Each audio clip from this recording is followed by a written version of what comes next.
It is 7:13.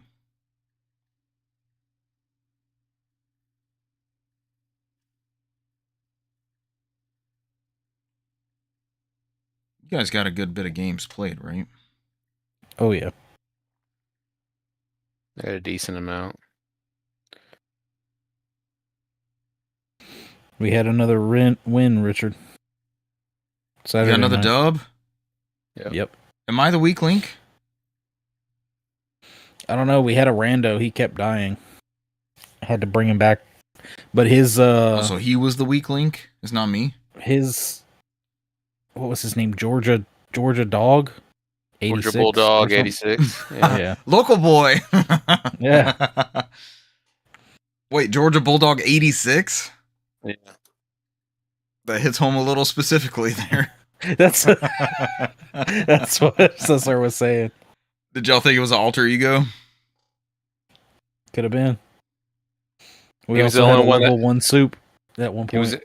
He was the only one that actually stayed on when he died. Everybody else just dropped off, so he waited to bring him back with no mic conversations.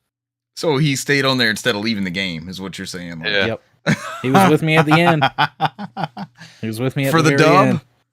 Yep. Yeah. Oh, God. I got to hear this story when we go through it. I got to hear this. Georgia Dog 86. It's very, very specific. Thank you for buying me back, Brant. I appreciate you keeping me in the game. Y'all didn't get my notification that I renamed my account. I'm no longer a certain beast of a certain persuasion.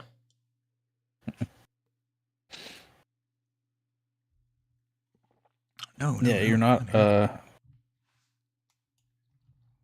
We're not even recording. You're not 81 anyway. Now Adjacent.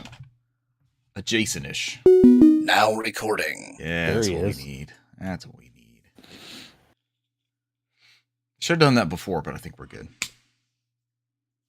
Our little hero bear. There he is.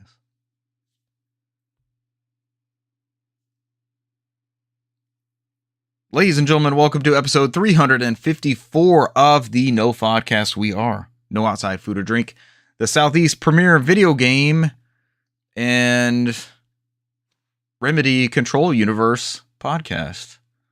Right? You guys played the multiplayer shooter, and I may or may not have pulled down Control Ultimate Edition in a Fanatical pull today. Brant, did you redeem your garbage Fanatical games that I sent you? I have not yet. They suck. I love going on Reddit when Fanatical announces a new bundle and people are already diving into it like, these games are garbage. I can't believe I spent $10, but here we are. I had to remind myself again to do another pull of summer bundle games just to be reminded these games all suck shit. But I got Control Ultimate Edition out of this one, and I don't really understand how I didn't have that. Like, I guess I got it on GOG or something, or Epic Games gave it to us, maybe? With the free I think Epic, we have it on PlayStation, and That also seems right. Definitely got it on PlayStation. It might be Epic as well. All right, so I'm just waiting for the Xbox and Switch 2 ports, and then I'll have the Control-verse. I'll have no excuse not to play Control. Or FBC, which you guys did. We'll find out later in the show what that's all about. Tonight's show, what does next gen look like for Xbox? ? Are game keycards backfiring? Another question mark. This show's full of questions. Stay tuned for answers. DK Bonanza Direct. Do they spell Bonanza like that, or is that just our spelling here? No, that is their. That is it? Okay. That's Bananas. Bananas. Bananas. I like do. Bananas. It's so much better than Bonanza. All right, from henceforth, it's Donkey Kong Bananas. I love it. Yep, there was a Donkey Kong Bonanza Direct, and we have your new games coming to Game Pass. I'm one of your hosts, Richard Bergman, joined tonight by Newsmaster Brant McKee. Brant, welcome. What's up? Brant, you may or may not have seen. I may or may not have given you a similar t-shirt in the past. I wore that shirt yesterday, actually. Yeah. And I reacquired. I think you did it on like either the last show or like 2 shows ago. It made an appearance recently, and I was like, damn it, I like that thing. That was a good shirt. So I happened to order a size more fitting of myself now versus when I ordered the shirt initially. Also here is our resident lore master and soundboard master, Cesar Concepcion II. No, I'll never make there in time. I was about to say I'm not watching him scramble. There's the dinosaur song. That works. Oh, friend of the show, Mermy's here. Mermy, hello. Hello. Mermy. Long time no see. What up? Welcome back to the Is that show. everybody? Welcome back. We waited forever. We haven't done any content since you were last a participant in our chat in the show. Now Grant get to has catch up on them all the time. officially stopped playing Fable. Oh, no more Fable. Immediately. The Fable verse is over. The Fableverse. I've still got the anniversary on my wish list. I'm hoping on the Steam sale that's going to be affordable. You hope again. it comes down. Yeah. Mm-hmm. I don't know, but they keep throwing out these deals. Like Battlefield 4 Premium was $1.99 today. I was like, fuck it, why not? I'm going for it. Weird EA sales, right? Right before the official Steam summer sale, which is the 26th. So what's that, Thursday? That sounds right. Yeah. 4, 5, 6. Yeah, it'll be Thursday. So we'll see a lot of stuff. On sale. Throw a bunch of shit in your wish list and hope that it pops up in the. It will most likely pop up. Yeah. Are we in the sale. are we all buying What is it? Go ahead, Cesar. Star Wars Battlefront 2? I already did. I already got the celebration edition. It was $3.99. I was like, "Fuck it, I'm getting this shit." I'm laughing because I know Brand's like, give me 1 second. I can't join y'all because I have to uninstall a copy of this game from my console. I jumped. It was $3.99. Why wouldn't I? There's a bunch of EA games on sale. The Dead Space remake is $11.99, I think, maybe $10.99. I thought about it. I was like, but I've got a digital copy for Xbox, and if this Xbox digital thing keeps barreling forward, I'm gonna have access to all that stuff pretty soon. So it's like, do I need a double dip? Not necessarily. And I have a physical copy on PS5, so it's like, this is like backup to a backup to a backup at this point. Have you guys spotted anything in these early sales that have got you tempted? I think I bought the Mortal Kombat 11 complete. That was it. On Steam? Yeah. Oh, what's that looking like? I'm tempted too. I don't know how much I paid for it. I'm scared of the summer sale. Legit scared. I've already got some money preloaded in the wallet. So Set aside. I'll see what, yeah. I'm just waiting for that email that's like, blank from your wish list is on sale. Blank from your wish list is on sale. Blank and 8 other items from your wish list is on sale. I'm waiting for that flood of. Yeah, it's coming. That thing is coming. Brace your wallets. Before I had more things that played PC type games, I didn't understand the hype. Like I would see it on Twitter and Reddit and things like that. Like, brace yourself, Steam sales coming. It would be the Game of Thrones meme, right?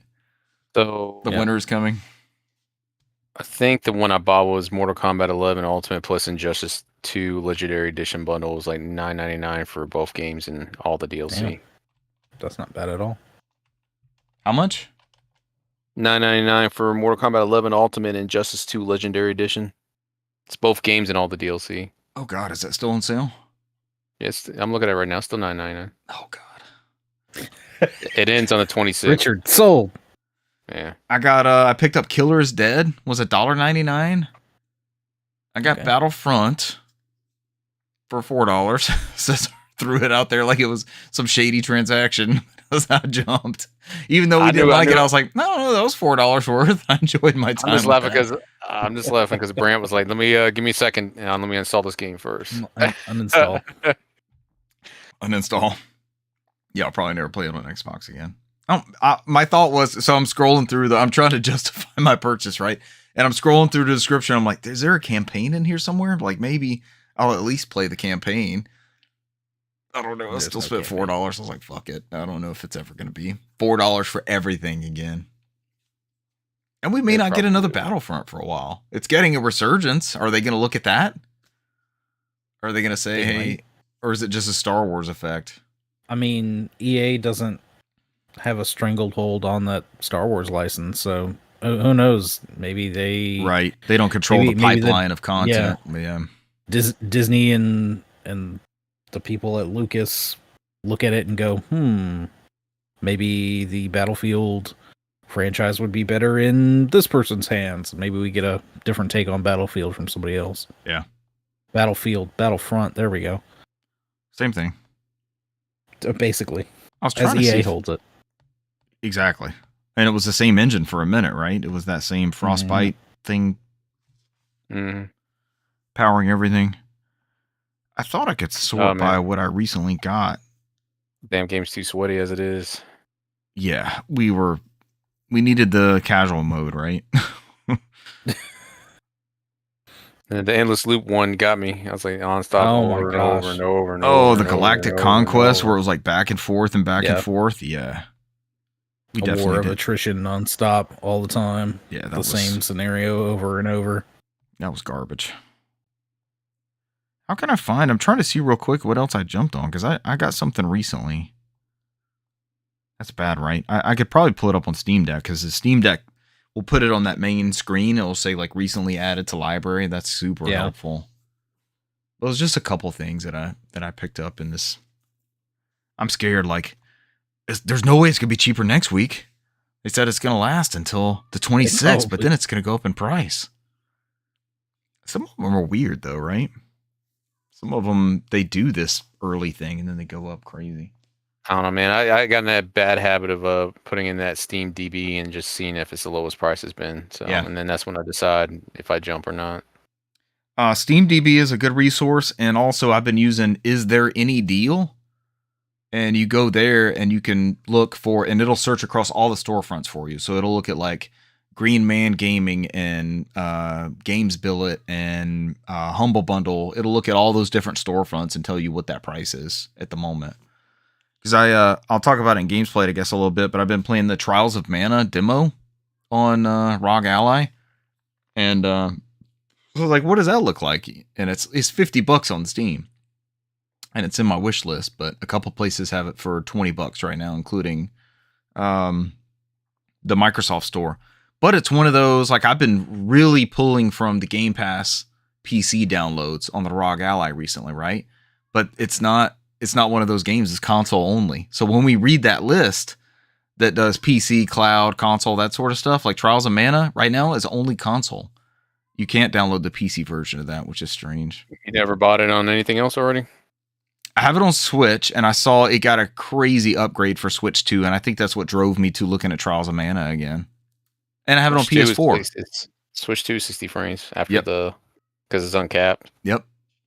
Which I have a copy of it. Yeah, I could. It's one of those I could pop in and download the update and go to town from there.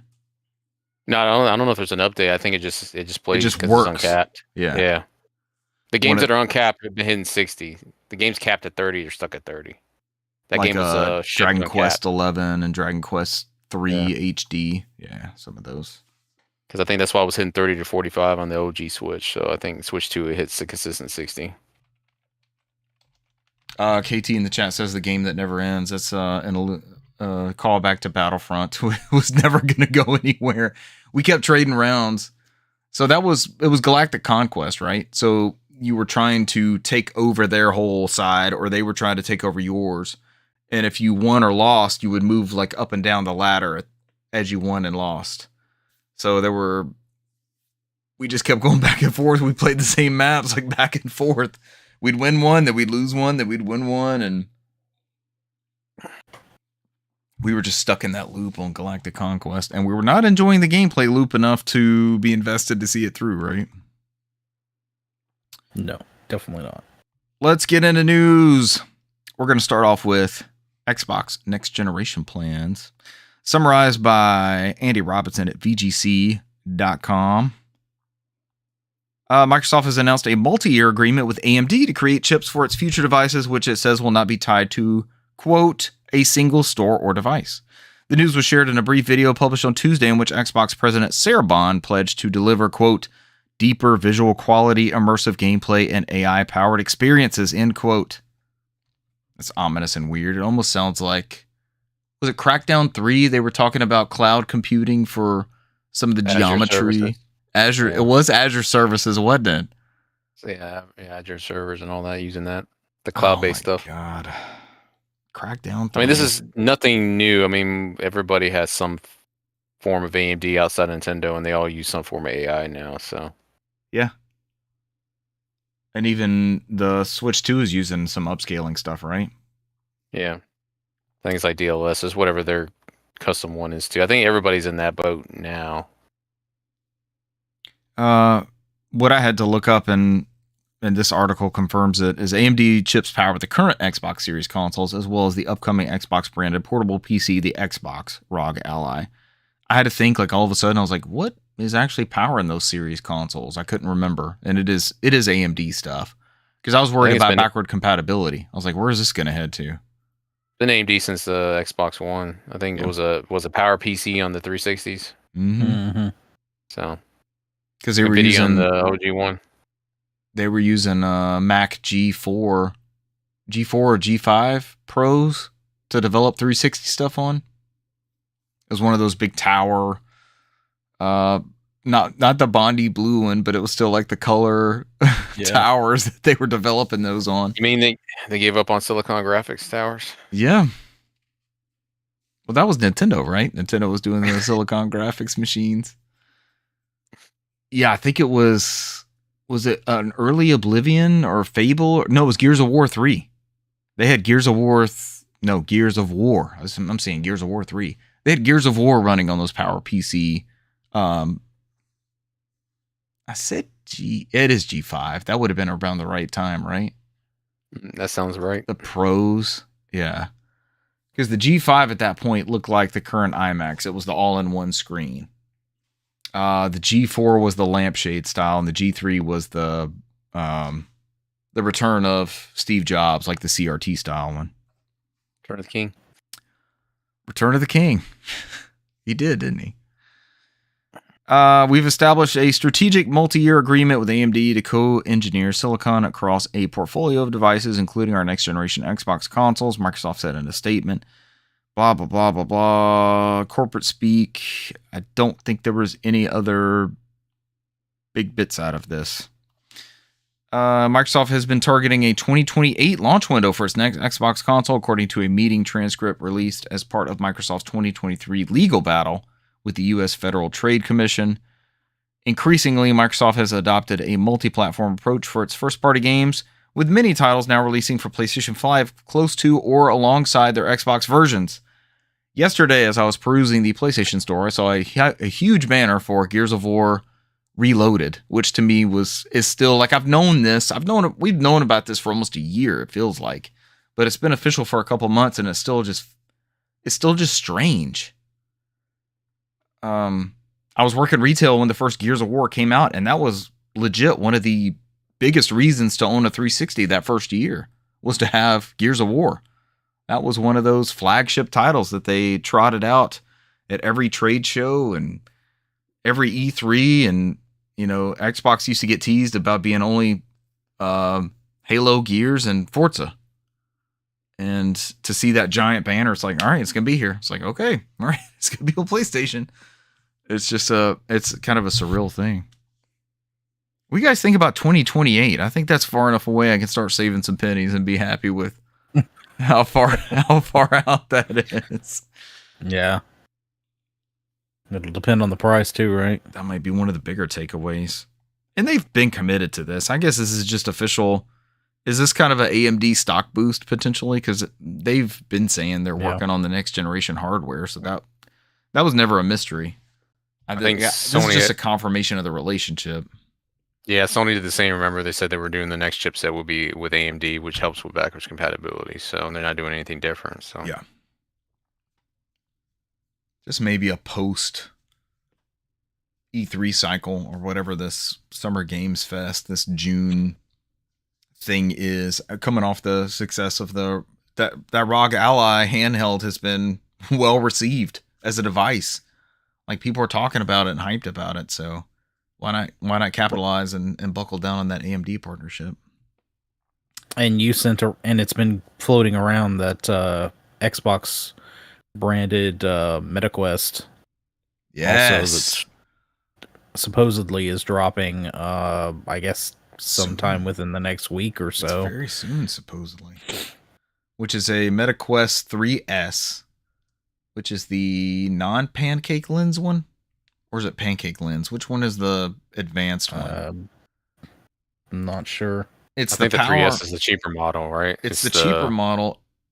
It's the technology of the 3 built into basically the hardware of the 2. Yeah. So it's a happy medium, and a lot of people are buying this one. This is one you're going to see prominently featured in ads, and it's at Costco. Every time I go in Costco, I glance at it, and I'm like, there you are. I see you over there with your case and your 2-year warranty from Costco. I'm going to talk about it some more, I guess, in games played, but VR may have officially have a foothold in the household, so we'll see where this goes, because there's kind of a dearth of PSVR 2 content, and I'm thinking about all the stuff I have for the Quest already, and it's like, I don't know. We'll see. This is also from VideoGamesChronicle.com. 30-party Switch 2 game sales have started off slow, with one publisher selling, quote, below our lowest estimates. This comes from Jordan Middler at VGC, VideoGamesChronicle.com. While the Nintendo Switch 2 hardware has enjoyed record-breaking launch sales, some third-party publishers have reportedly found that the console's success hasn't translated to a thriving third-party market yet. In a new report, this is who actually broke the news, and then VGC, Bloomberg, they all pick up the reporting. In a new report from the game business, it's claimed that other than CD Projekt Red's Cyberpunk 2077, most third-party games have struggled to sell on Switch 2. Quote, most third-party Switch 2 games posted very low numbers. The report reads, one third-party publisher characterized the numbers as below our lowest estimates despite strong hardware sales. According to the report, 62% of Switch 2 physical game sales in the US during the console's launch week came from first-party titles. This excludes the Mario Kart World bundle, which accounted for the vast majority of console sales in the region. According to Circana data, have we ever quoted like a Circana report or know where they pull from? Is this like a Matt Piscatella MPD style? If you click on the link, it takes you right to Matt Piscatella on Blue Sky. Okay. He works for Circana. Yeah. Okay. So that's who's doing this. Interesting. According to Circana data, the 3 best-selling physical games in the US during the Switch 2's launch week were Mario Kart World, Cyberpunk 2077, and The Legend of Zelda Tears of the Kingdom Nintendo Switch 2 Edition. Nielsen IQ data shows that in the UK, 86% of Switch 2 physical games sold in the UK during launch week were first-party games.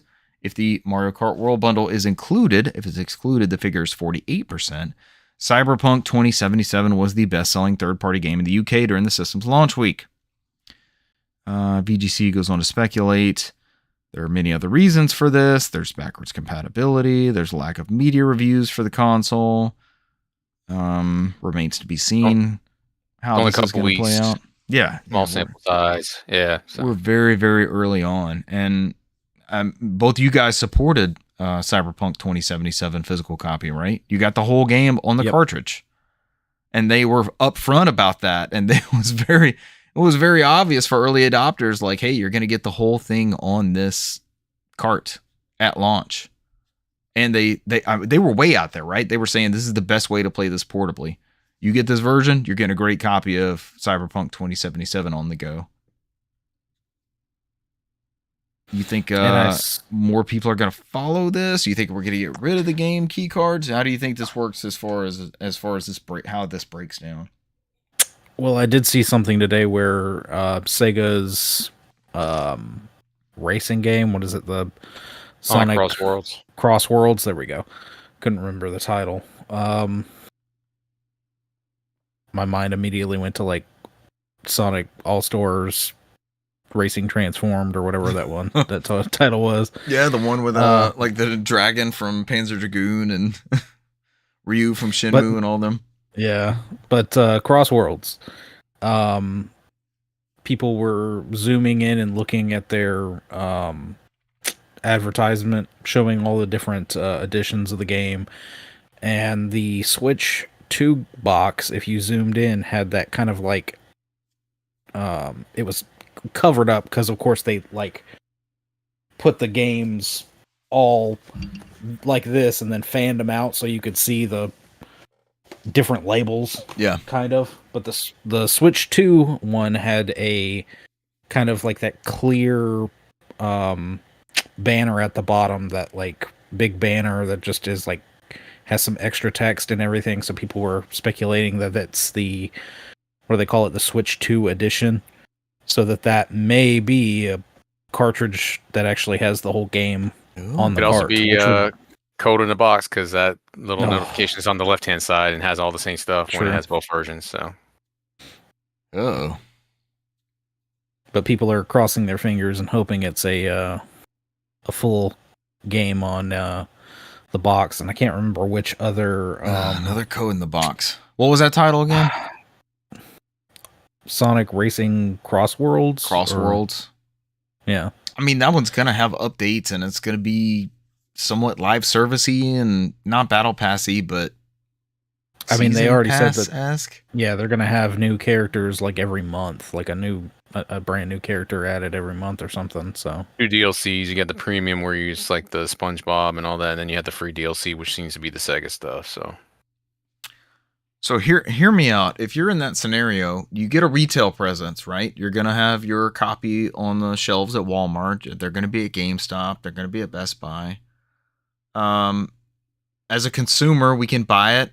We can download it when we have the cartridge in. We can trade it in when we're done with it. What are the negatives as a publisher for doing the game key card? I'm playing devil's advocate here. We're talking about the equivalent of like buying a Steam game and then downloading it to, and I know psychopaths who have done this, I've seen them on Reddit. They'll have like a Cyberpunk 2077 physical copy on Steam. They'll download it to a micro SD card and they will put that in a case and that will be their copy of Cyberpunk. But there's still a chance when they pop in that SD card, that game will have an update, right? Just like you would with a game key card. It's a very similar process.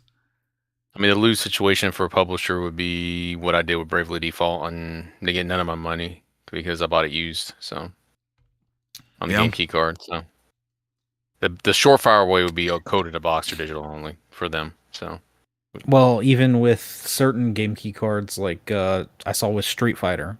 Street Fighter comes with 2 expansions or whatever, but technically if you open that box brand new, it's going to have the game key card and then it's going to have a code for both of those pieces of DLC.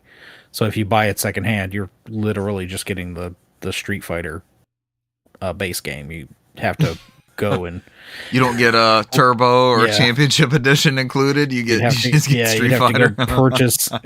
You'd have to go piecemeal and purchase and get those extra pieces that are on the box. So, and they're probably the case. So, what was that, Cesar? That's always going to be the case in certain situations. It all depends on the game, and that code's only good until 2027. I think it expires. So, yeah, it's only good for 2 years.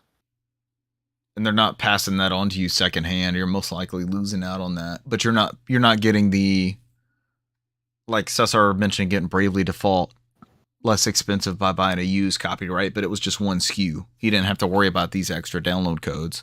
So if you buy used on that one, you're not getting the advantage of you're rolling the dice, almost like back in the day getting a Game of the Year edition copy of a game where the code may or may not have been used for the extra content, like that, or like remember like 2010 to 2012, I feel like was that window where we would have retailer exclusives. Oh, you remember this, don't you? Not only that, the I hated this shit. This was worse than. I'm trying to remember. I already hate the Nintendo thing of like, all right, if you get Kirby at Target, you get a pin. If you get it from Walmart, you're gonna get a coaster and a bag. if you get it from Well, Walmart. not only that, do you remember that short? They grabbed the first one that I know had it. Do you remember that short span of time, 360 and PS3 that did this? Where if you bought a game secondhand, if you wanted to play online, multiplayer, you had to like buy the license again. Because like, oh no, you just bought basically. If you bought it secondhand, you got it. Just the standard story mode. If you want to play that online, you're gonna have to fork over some money. I remember Twisted Metal doing this. Yep, they wanted you to go online and pay a $10 key to unlock the online mode of that.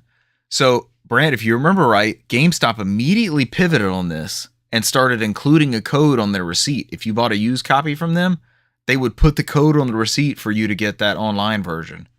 They did not want to get cut out of that pre-owned sales. That's how they made their bread and butter.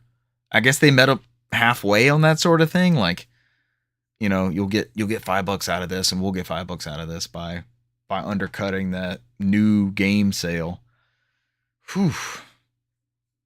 I remember with Twisted Metal. What'd you show? Uncharted 3? Was that one of them? Uncharted 3. I'm trying to remember. There were some other ones that did it. It was some odd games, but there were a good handful that they all did that. And for a minute, it was just so stupid. I predominantly remember Sony first party doing this. Mm-hmm. Maybe Last of Us. Last of Us multiplayer. Maybe Tomb Raider did it. Whatever that Tomb Raider multiplayer was at the time, the 2013 reboot. Yeah. All right, we're gonna keep beating this dead horse for a couple more weeks. It's not over. Next up, Nintendo reveals new Donkey Kong Bonanza. Bonanza.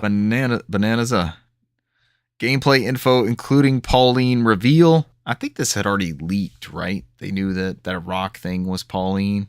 Mm-hmm. Did they just get ahead of that and talk about it beforehand instead of it being some big story thing like the Pauline bust out of the rock? I don't know, because they did all those preview events. They had a whole game demo where it was that little rock thing. Yeah. So, and now apparently there's brand new demos in the wild that actually have the I want to find Pauline one of these. on there. I want to play it. They updated the box art to not be that rock. Now it's little baby Pauline hanging on there instead of the rock. Hey, you remember that display I sent y'all a picture of probably about 3-4 weeks back? I wonder if I go back to that retailer, if it's set up now and has the Donkey Kong. You should. Stuff. I have to go check it out. I told my youngest child is excited about this game, and I said, I heard there's some stores with some demos. Maybe we should poke around and see if we can find a store that has one of these demos. I know Cesar knows this story. I think he was around for this, but there was a Walmart near us that was the first one to get the Xbox 360 demo kiosk. And so that was an immediate... this one is at an intersection, probably equidistant. I don't know. It's at an intersection of two major highways in an area you're probably familiar with. And they got the first one that we knew of, and it had Cameo and Call of Duty 2 and maybe Perfect Dark Zero. Or this was the era of like some demos were just videos. So you'd get a demo disc and you're like, oh man, I get to play so-and-so. Yeah. Demo disc. Yeah. I get to play so-and-so. And then you get there and it's just a video of it and you're like, damn it. But that was still better than with nothing. Some cool music over it. Because all you had seen before was just screenshots in a magazine. So now you're like, all right, I see it in motion. You're seeing everything in motion. It's like, oh, that looks really good. But you get those 3 playable demos and the rest are And then they started breaking it out and clarifying, like, here's what's playable, here's what's not. And I distinctly remember Call of Duty 2, and it was playing on a flat panel, like 720p LCD. Mm-hmm. And at that time, that was just mind-blowing, seeing the HD graphics. And whatever level it was in Call of Duty 2, you're in Jeeps or something, you're in the desert. I can't remember if it's like Operation Market Garden. It might have been Rommel, it might have been North Africa. But the smoke effects, you would see these smoke effects rising up over the desert and the Jeeps and stuff. And that was not anything you would see on PS2 or Xbox or GameCube. You would see the smoke just billowing up on that was Call of Duty 2. That was the name of that one, wasn't it? And it just looked me and friend of the show, Andrew, I know specifically went to that Walmart and we're looking at this like, oh my God, I cannot believe what this looks like. It kind of sold me on that. They were the days. I spent so much time in that. It was definitely Walmart for sure, or Toys R Us where you'd go. Because Walmart, they would have that whole aisle where you'd have like the desk in the center, and then you'd have like rows on either side, and then they were sectioned off into PS2 or PlayStation, Nintendo 64, Nintendo GameCube, whatever it is, and you'd sit there, you'd grab the controller, and then you'd crane your neck upward and look at it. And there was a kiosk for every console maker. And I know you're a huge fan of Legend of Dragoon, right? And that is the first place I ever saw or played that. And I'm looking at it like, this isn't Final Fantasy. What is this? What have I found? What is this game? Does anybody else know about this? And it was Legend of Dragoon that was in those demo kiosks.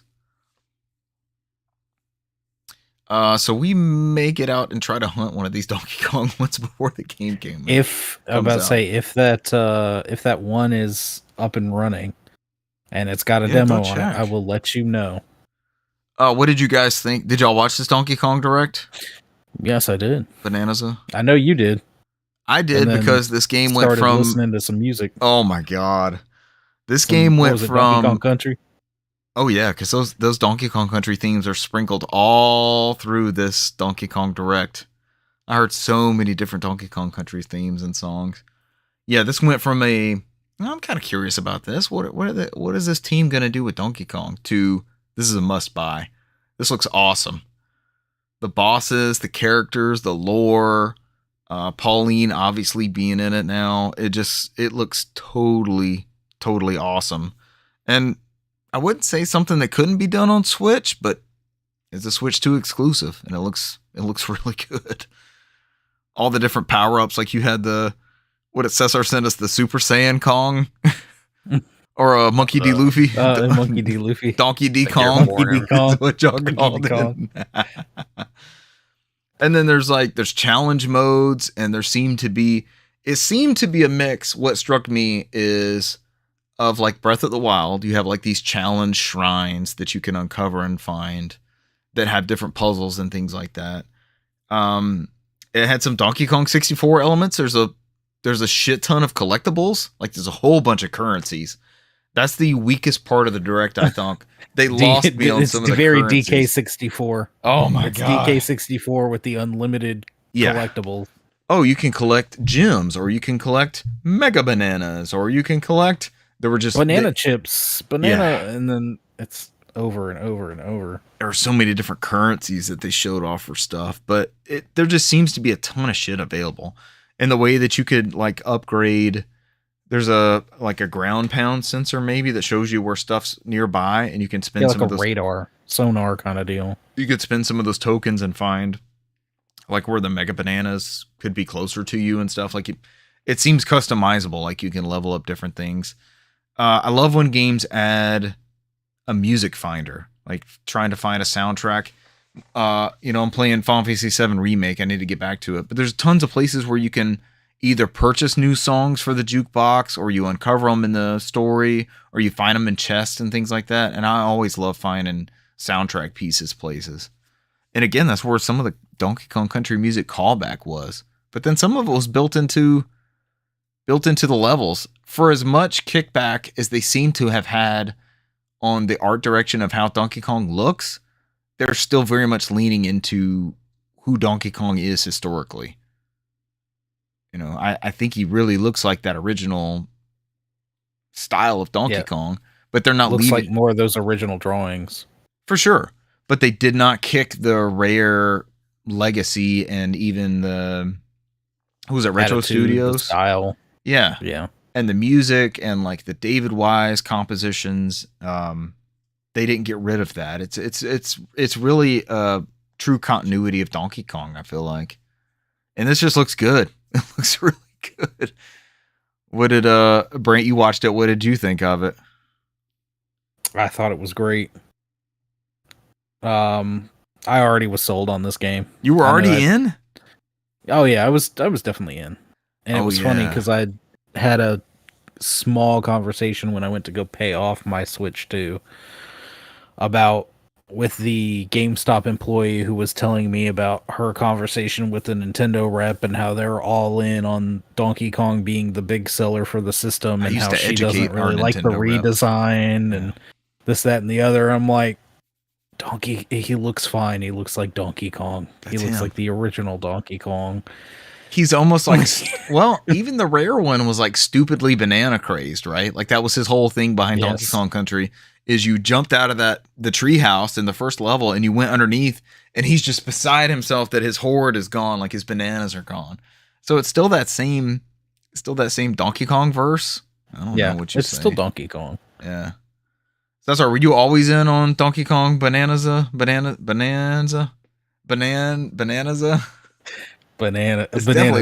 go with Bonanza. Yeah, I was always in.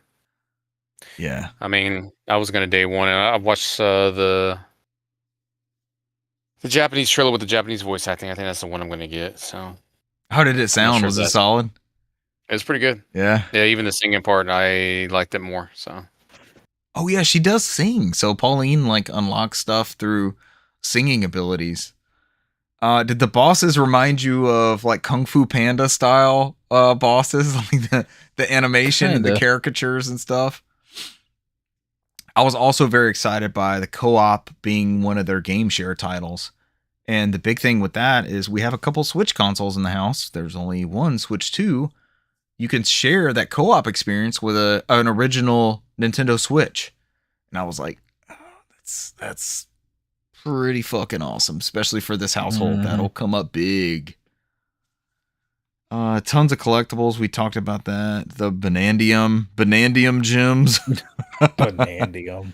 At the chip exchange, there's Banandium chips. That's what Brand was talking about. There's style shops. You can have different fashions. Yeah, so the big thing has been like DK digging through the ground and like the multi-levels and stuff, but you'll eventually lock getaways and elevators is what it calls. Elevators. Yeah, subterranean eels that can carry you quickly from layer to layer. It almost looked like, I was comparing it to some other games earlier. Remember in Skyward Sword where you would like struggle to kind of traverse through the level and then you would get to the top, say, and there would be a ladder and you could just drop the ladder and then all of a sudden you didn't have to go through all that backtracking and stuff. You had a much more straightforward path. It kind of seemed to borrow from that element of, and correct me if I'm wrong, like Dark Souls and Demon Souls and stuff do that, where you all of a sudden you have a quicker access to something that was previously a struggle to get through or to get to, sort of thing. Like, here's a rope you can do that. Yeah, here's a rope you can kick over now and just immediately make it up to this point instead of struggling through all this stuff. There's also going to be a Donkey Kong and Pauline amiibo available July 17th. It allows you to unlock Pauline's in-game diva dress early and receive Kong titles with explosive power. Scan other Donkey Kong character amiibo figures and you'll receive gold Kong tiles. And if you scan any other available amiibo, you'll receive a giant sphere of terrain material to aid on your adventure. So another thing they showed off, I don't think we talked about it yet, you can pick up different parts of the earth or materials, and they have like explosive capabilities or one like a water thing that dried out something. There's going to be some elemental play in what Donkey Kong can pick up and like chuck across the level. So that part looked pretty cool too. Is there anything else we need to touch on? This went from off my radar, like, let me see what this exactly is. I haven't seen enough of it yet to, oh yeah, this looks awesome. This looks like a great title. If that's it, we'll move on to Game Pass. I'm gonna let somebody else grab the Game Pass article. Sure. From for VGC. Yeah, VGC, Jordan Miller. You got your Xbox Game Pass titles for June include Rematch, FBC Firebreak, and more. So it's available today on Xbox Game Pass or now. FBC Firebreak, Crash Bandicoot 4, It's About Time, Lost and Random, The Eternal Die. And then you have coming soon to Game Pass, which is Star Trucker. I read that differently. Wild Frost, Rematch, Volcano Princess, Against the Storm, Warcraft 1, 2, and 3, the remaster series on PC, Call of Duty World War 2, Little Nightmares 2, and Rise of the Tomb Raider. Leaving is Arcade Paradise, Journey to the Savage Planet. Keep your head up, Brant, for my friend Peppa Pig. I know you're disappointed that it's going away. Damn. Robin Hood, Sherwood Builders, almost had Edible Forest. SteamWorld Dig, SteamWorld Dig 2. And that is everything coming and going from Xbox Game Pass from Jordan Miller on BGC. And as Richard would say, that's it for the news. And that is it for the news. No more news. I want to hear about y'all's experience with the aforementioned FBC Firebreak. Is that the full title? I've just been calling it FBC. Yeah, FBC Firebreak. FBC Firebreak. So yeah, it's a Federal Bureau of Control, FBC. That makes sense. I need to play Control, huh? Get some of that lore. I've heard good things about Against the Storm. What? You'll need a lot to play this game technically. Lore wise or just I gotta play all the Remedy games like Cesar? Yes, that would help, maybe. Max Payne, Alan Wake, all of them. There's not really a tutorial in there, so it's like me and Brent were figuring stuff up on the fly. Yeah. That's kind of cool. We're learning as we go. Yes and no. You guys talk about that a little bit. Sure, we segued into that. Yeah. How did it go? So essentially, it's a trio-based game. Kind of like Apex. It's weird in the fact that you can only join rooms, kind of like the whole Repo and Lethal Company, where you have to provide a code to join a room. So you can't just find a friend on the friends list and join them. So it's like I have to create a room, send a code to Brant, and that's the only way to do it.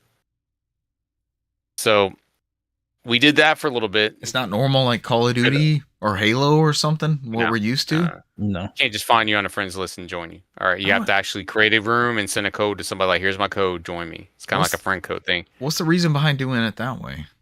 It's what they do in Repo and Lethal Company. It's just, I don't know. It's just like doing a public match. It's like, I don't know if there's an option for a private match where you can do friends. It may be or maybe not. I don't know. We didn't really go into it.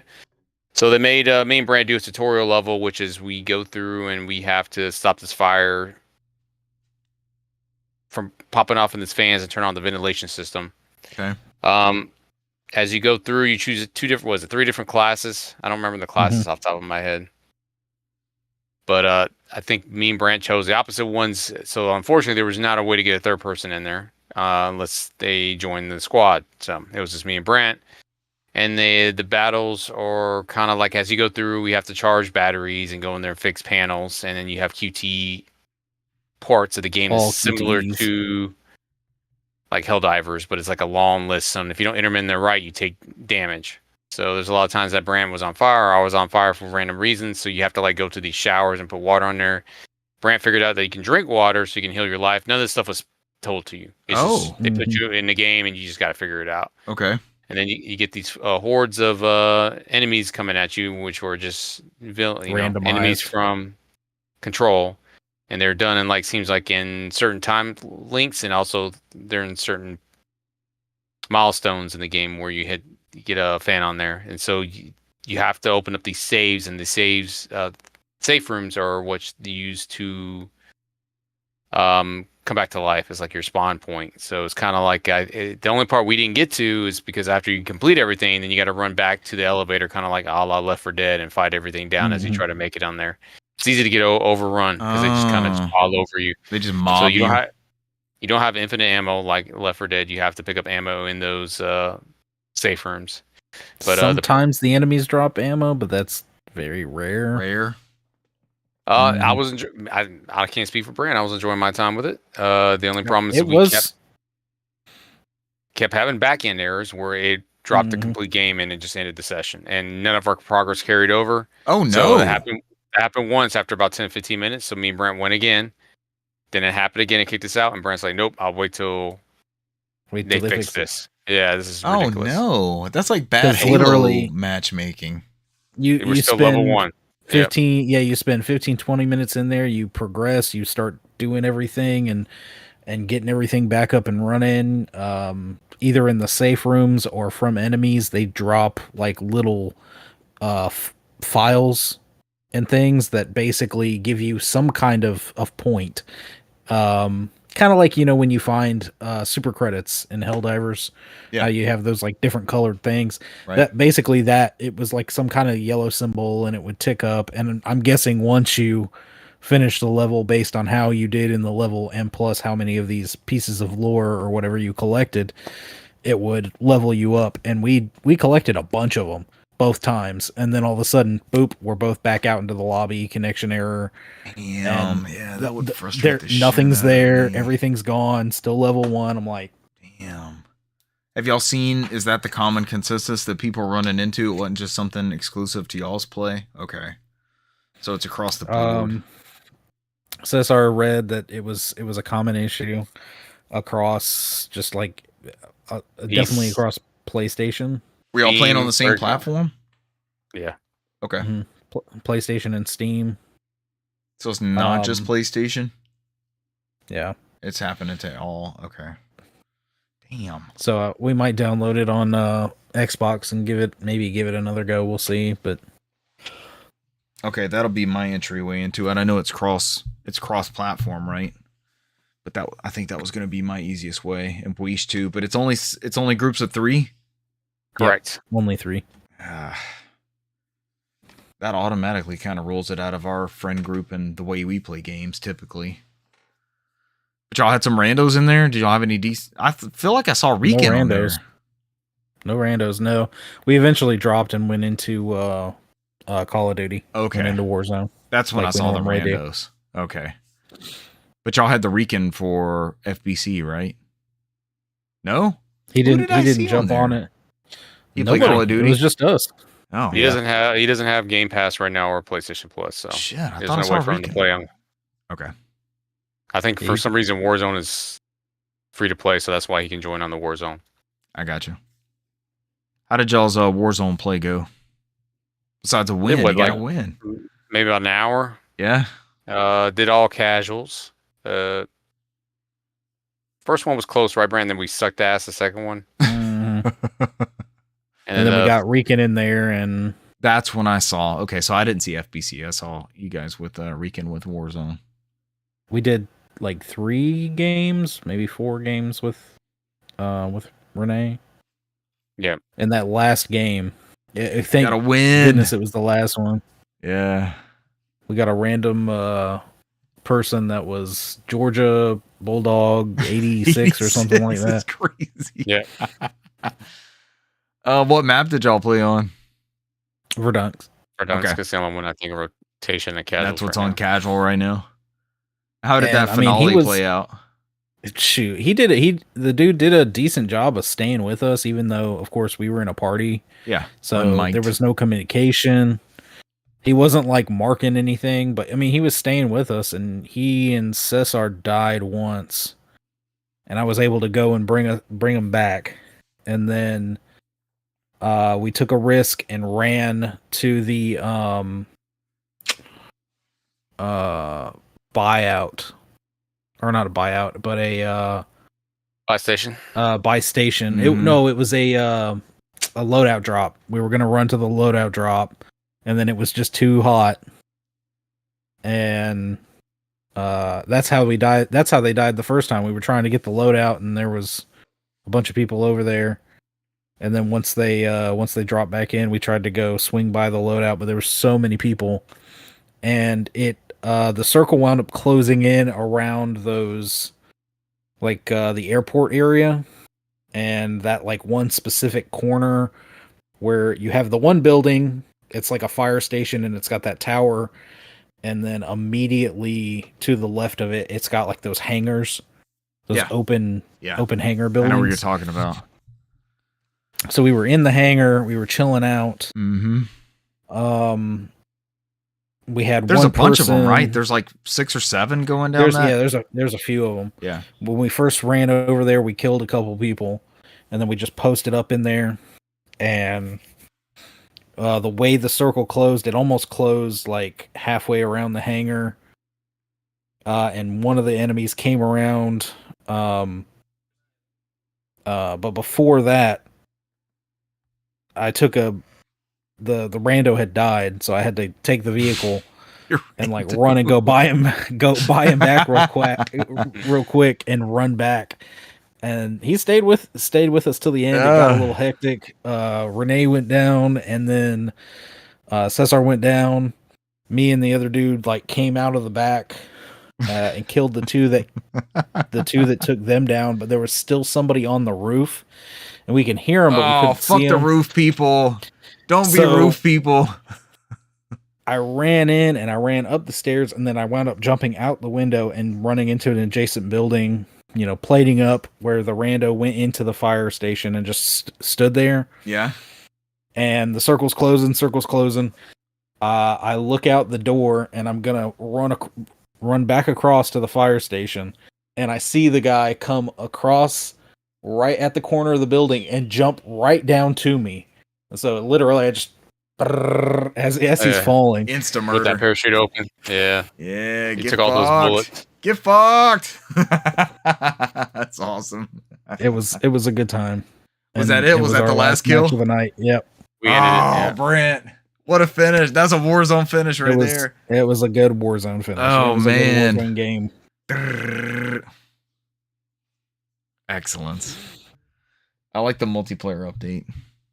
Hopefully, my calendar is more clear. I can get back to playing stuff. Like we got a win last weekend too. I'm trying to remember. Without me, it was you guys in Bleach, Warzone right? All we did. I think so. Mm-hmm. And yeah, maybe I guess Warzone was all we did. I don't remember. I did choose setting up. Else. I don't know. I had some settings messed up because I think we tried to do Halo Infinite, right? And I don't think we never made it there. I think we just ended up staying with Warzone. Yeah. Y'all didn't have it up to date, or what happened there? I think Brand needed the update. Yeah, I need to make sure mine's up to date. I updated it. We did. Oh, we did the Gears open beta. Oh, y'all ran into the sweaty people, right? Yeah, last week, and it was. Oh gosh, it was super sweaty. Y'all talked about that last Sunday or Monday night. The last show. Sweaty Gears players. I'll pick up from y'all's multiplayer madness. Some more Oblivion. There's a part of the quest where you have to find all these books that are going to lead you to the supposedly, once they're translated, they'll lead you to the initiation point of the Mystic Dawn. It's like the group that assassinated the Emperor. So you're still trying to track down, on behalf of the Blades, the Emperor's protectors, you're trying to track down where this cult is originating from and what their motives are and why they want to kill the Emperor and bring back, why they want to open the gates of Oblivion. It's the whole gist of the game. And I found the 4 books. They give you 2, and then you kind of have to track down the other 2, and then you have to get somebody to decipher them, or you can try to figure it out. But even if you, like, I figured out the puzzle. It's one of those, there's a capital letter on each page, and you put all the capital letters together in order, and it gives you a hint. But I didn't know where the hint was going to tell me. So there's a character that is what are the lizard people? I can't remember their names. And she'll decipher it for you at the University of Arcanum, I think is the name of it. So you go to the place she tells you to go to, and it illuminates a spot on your map, and then you go to that place on the map. And I went there, and I started doing my stealthy thing, and I saw somebody, and I got an arrow out, and I tried to assassinate them, and a thing went off saying I had alerted the whole dungeon. So apparently this is a stealth portion of the game, which I've not been doing at all. So I just stopped there. I was like, let me save here. I got to figure out how to do this stealthily and, Metal Gear it basically, where you look at people's patterns and wait for them to duck out of the room and then move past them and stay out of visibility and all that sort of stuff. So that's where I'm at on Oblivion. The more important note, I guess, is you guys know I got the PSVR 2, about 4 or 5 months ago. It was like there was an Amazon secondhand warehouse sale or something like that. And I had cleaned it and set it up and updated it and all that sort of stuff and charged the controllers, but never really messed with it. I downloaded a bunch of demos and stuff. You guys both raved about the hardware and how big of an improvement it is over the first one and that sort of stuff. So my kids have been asking to play the Oculus. And everything I've read says like 10 is pretty much the cutoff for VR. Like they need to be 10. Eyes need to develop, all that sort of stuff. Well, long story short, they got me and mom's eyesight. So their eyes were already hosed by like 8. So I'm not super worried about all of a sudden them becoming near farsighted because they're already extremely nearsighted. So I was like, you know what? You guys want to play VR? Sure, let's go for it. Let's see what's on here. And I had downloaded demos that are available for PSVR 2, and there's not a lot. And so this is going to be a recurring theme of kind of my hot take of the first few hours with this thing. With the PSVR 1, there was like PSVR Worlds that came out with it, and there's a bunch of demo discs. So you can get these demo discs that have all sorts of demos and experiences, and like we were lucky enough, Cesar was an early adopter of the PSVR 1. And so when I got mine, like 6 months or a year down the road, I think, he came over and helped us set it up. So he knew the things to, you kind of have to have a proctor with PlayStation VR. Oculus is wireless. You just pop it on and it kind of walks you through everything. PSVR with the PS4, we needed like a camera. You have to set up a zone. You got to charge your Move controllers. Like there's extra elements to it. And Cesar was already familiar with it. And he like helped us out and recommended demos and all that sort of thing. And there was already a lot of great experiences for that first PlayStation VR. Like I tell people it's on PlayStation VR Worlds. What is it, like Ocean Voyage or something? You go down in a shark cage. Oh yeah. That sells you on VR. I still have yet how long has that been out? Like 10 years? In all that time, I don't think I have yet played a more compelling argument for VR than that Ocean Voyage with the shark cage. That experience was just, it was so thrilling. All the things that would happen and the rocks like falling down on top of the cage and all these sorts of things. And so I downloaded a couple demos for PSVR 2, and I don't think any of them really hit to that magnitude of demonstrating what this technology looks like. My youngest child was immediately intrigued. They saw the headset. That's what happened. They saw the headset down here and was like, what's that? I was like, it's hooked up. Let's go. Let's try it out. So we kind of ripped the Band-Aid off as far as that goes.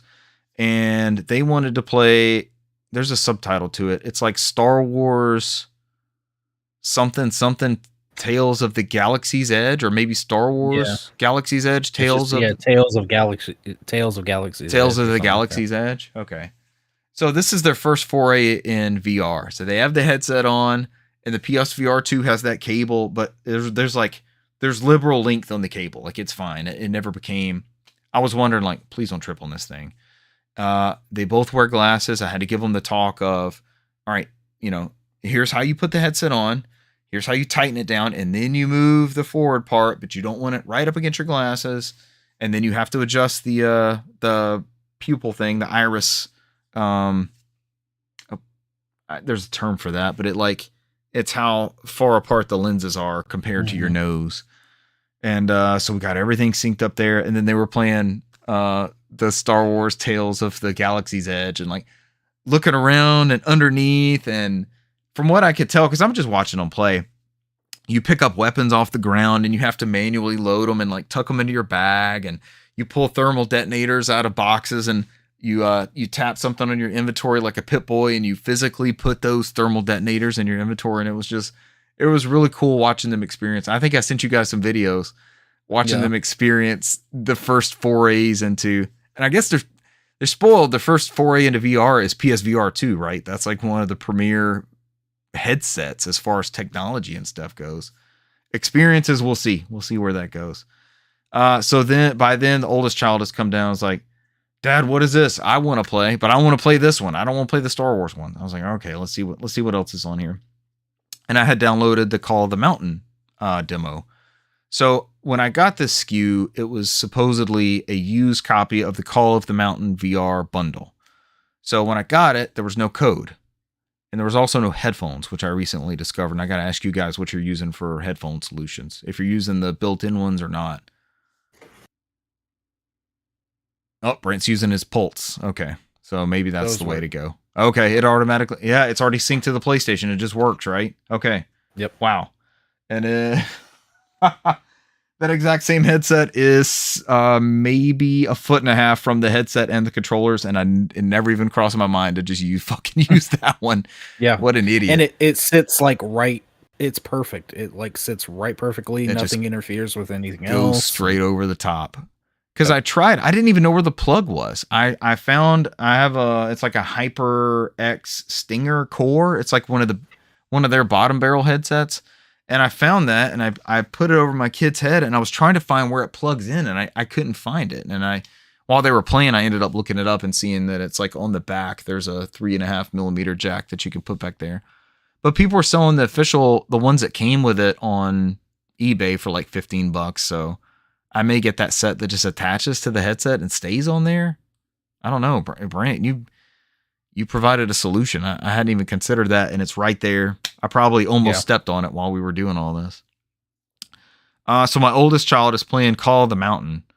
And this is their first experience in VR.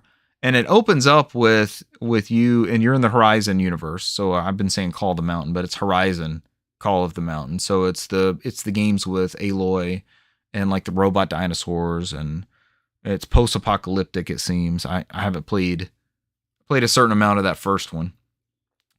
But they have the same sense of joy. Like they're looking around, you're in this kayak, and they're looking up and down and in the water and just all over the place. And you can see it on the screen, which automatically is a benefit over the Oculus, because the Oculus will stream to a TV, but it's not natively built in like something plugged in like the PlayStation VR. And then this is very bow heavy, so they learn that you can like reach behind you and grab the bow, and then you can grab an arrow from behind you, and you have to set it and do all this. And you movement, like you run, so they're holding the controllers and like wiggling their butt and like moving at the same time. I got some great videos in playing this. The boss battles, like they fought a Watcher, and it's in like this circular motion. So the Watcher will either shoot some stuff at you, and you have to hold, is it square or circle, I think, and then like shift back and forth. So you have to like shuffle your body and kind of shift out of the way of that while you try to notch an arrow and shoot the Watcher who's coming head on at you with the eye. So the weak spot is the eye. And they lend that universe of Horizon lends well for that VR interactivity with like the focal points of the robot dinosaurs having like the glowy bits from Zelda, right? The weak points are the glowy bits, like hit Queen Galma in the tail because it's on fire or it's lit up and that sort of thing. And so they're doing this boss battle, doing this arena, and it was very intense, like trying to wiggle out of the way of the attacks and notching the arrow at the same time. I could just see them putting the pieces together and like figuring out the puzzle as they went. So that was super cool. We've got to figure out more stuff to play. We played for probably like 3 hours, and they want to play Minecraft, right? So I'm like, fine, I'll look at Minecraft because there's a demo in there. Minecraft VR, as far as I can tell, maybe you guys know a definitive answer, and from what I researched, it's only available on PSVR 1 from that PS4 copy. I don't think the PS5 one. I think it's right. I think that's right. Not only that, from what I was reading on Reddit, they are patching out VR support.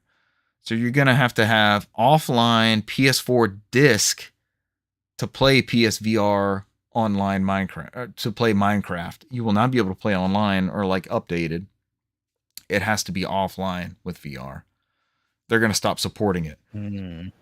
I got lost in this whole thing. So there's another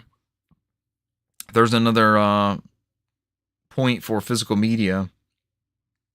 If you want to play a VR version of Minecraft, in the future, you're going to have that PS4 disc specifically of Minecraft. So I'm going to have to track that down. I see that whole thing right here on Reddit too. Exactly. Oh yeah, what you're talking about. People are up in arms about it. Apparently that PSVR copy of Minecraft was pretty popular, but they're not only not supporting it, they're going to patch it out. But I started looking at like my library for the PlayStation VR, and I've got so many good games. Moss, Astrobot, those demo discs. Nothing carries over. Yes, the Star Wars Squadrons. The Call of Duty, was it like Jackal Experience or something like that? That was amazing. That was so much fun to play. And I'm going to have to set up. I told him, I was like, I got to charge up the PlayStation Move controllers. I got to plug in a PS4. We're going to have to play these on this older headset. You'll still enjoy it, but I've got way more stuff for it. And it seems to be, at the time, it seems to be better content available for them. I still may get that Alien game, Brant, but we're going to have to watch Alien first, so there's some context behind the whole intensity of like looking at the motion detector and that sort of thing. Either that or you go just straight to Steam and just because that PSVR 2 at least works with Steam. Oh, buy that PC adapter and then download some of that. Oh, yeah, you're right. Cesar, will this old HP, what is it, an RX 580? Will this support any sort of VR? No. No dice, even with your extra RAM? No, probably not. I mean, maybe some older tech, maybe. Yeah. But I mean, they have to. I think you have to have it compatible with the PSVR 2 in that game. I don't know. I have to more research. Don't quote me on it. And they just announce that more compatibility is coming to the PSVR 2 for Steam? There's some sort of announcement with the controllers, maybe? Some sort of integration? Controllers, you can do multiple profiles. So if I can have it on my PS5, I can also have the same controller on PC instead of you have to forget it and sync it. Forget it and sync it. That's it. That's good. I mean, that's a quality of life update. So I may go that route, but it seems like Premiere VR content is going to be what I already own on PSVR 1 or the stuff I've been hoarding and collecting on the Quest. Because I'm already in that ecosystem and bought tons of shit, and maybe we get one of these Xbox Quest 3S's down the road, but they did really well with it. They listened to me when I said, like, you know, I don't want anything to get messed up, right? And this is still a very expensive kit that we have here, even though I got a good deal on it. But, like, you know, put this on, lock it in, then do that step. Like, they followed all those instructions. They didn't punch the wall. They put the straps on so we didn't have the Wiimote incident of throwing because Horizon has all sorts of stuff where you're like climbing ladders. And when my oldest child was playing that one, they were like, they spent 20 minutes in this room, like walking around with a basket. They were holding a basket and they were picking up fruit and stuff in the room and just picking it up and putting it in the basket. And then, the younger one was like, would you please stop and go on where they're trying to get you to go to? They're like, no, I need to find the lid. So there's a lid on the basket, and I'm just watching them, right? But I can see what's on the screen. So I'm watching them walk around in this one little area, and then they like bend over and pick up the lid, and they put the lid on the basket. And it's crazy that it's native, right? It's intuitive for them to move around in this environment. And they picked up on it like this, like putting the gun in the holster and in the Star Wars thing. And it just worked. And it was so cool to see. I know Cesar probably felt the same way, like sharing it with us, because that was our first footsteps into VR stuff. And that PlayStation VR 1 is so solid. There were so many good things and experimental stuff that came out of that. But they were asking about it tonight. Like we did this last night. They're asking for the Switch 2 to come upstairs so we could play Mario Kart. But I'm thinking like we still might do some streaming down here, so I don't want to quite move it up there yet, and I want to rearrange down here so we can all sit here and play stuff. But that ended up being the compromise, is just having the VR hooked up down here. Like, you guys been asking about this, let's go ahead and jump in there. So we played a couple other demos, nothing of note. There was nothing that was like anywhere close to where I kept funneling to is like, man, we got to break out the PSVR 1. There's such great experiences on this that still hold up. Like, my kids aren't going to look at that and be like, oh, I see the screen door effect or whatever it was they called that, where you can like see through the pixels and stuff. That they're not even going to see that. They're just going to love the experiences of like the shark and the cage and all that stuff. So that might be the route I go. But our first introduction, this is our first introduction to VR as a household, and it went really well. I may let them take a shot at the Quest and get that updated and stuff. Friend of the show, Russell, sent me an app on the Oculus. They're currently doing the FIFA Club World Cup, and he showed me a thing. I don't know if he fired it up yet, but he sent me a link for it, and he sent me a video of other people experiencing this. So they'll have a screen. Cesar sent me this when the Apple Vision Pro came out, where people are like walking around the house and they got these various screens just like set up around the house to do stuff. They'll have like a basketball screen in the bathroom. They can just go watch, Sports Center's just on when they go in the bathroom, walking around them with the headset. And then like they sit down at a desk and they have all of their enterprise workspace stuff set up. Workstation, right? The opposite of PlayStation. They have their workstation stuff set up on that screen, like where they sit down at, and it just works flowing screen to screen. But the soccer thing that they have built, when you're watching, you're seeing the broadcast on the top of the screen, and then right underneath that is basically like a top-down FIFA view, where you can see it's a digitized version of exactly what's happening on the screen in like the 2D version.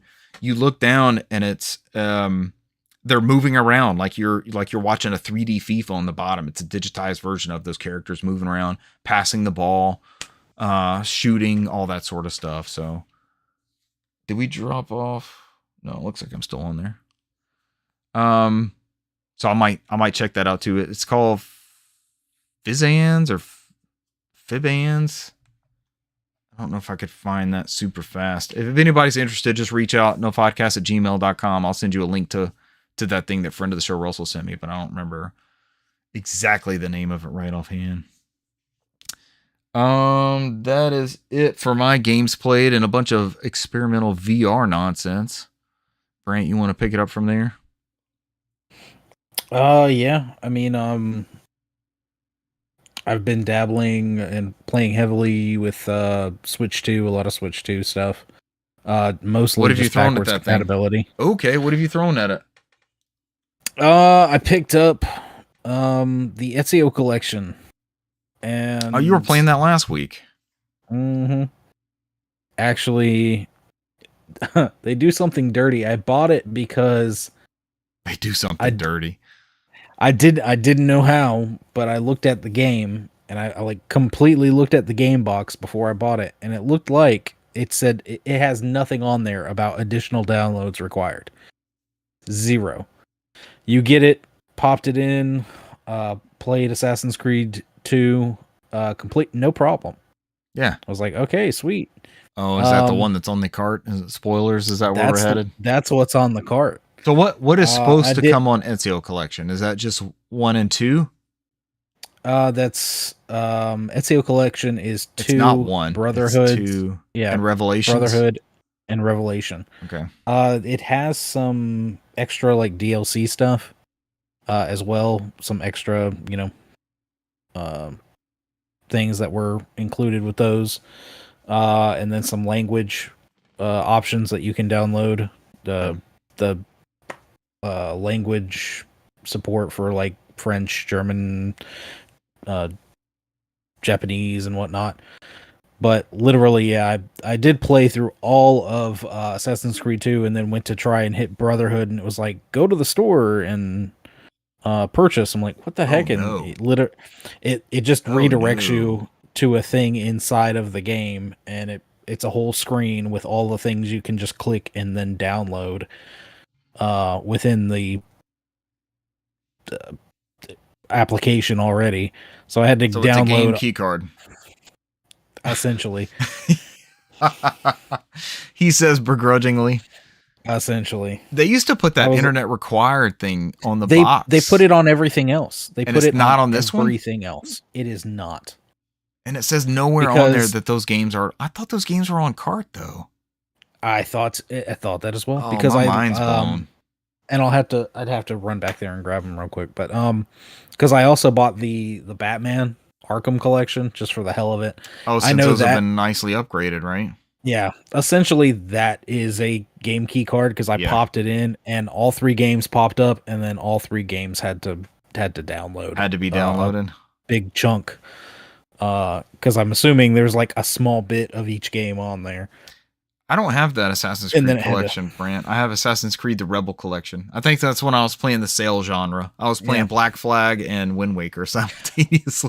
I got that one too because Black Flag was the Ezio story is probably like my favorite arc, and then I skipped. I played 3. 3 was it was all right, but it wasn't great. And then I skipped Syndicate and Unity, and then when Black Flag came out, that was a launch title for PS4. I remember getting that for PS4, and it sunk hours and hours into that game. That was such a good game.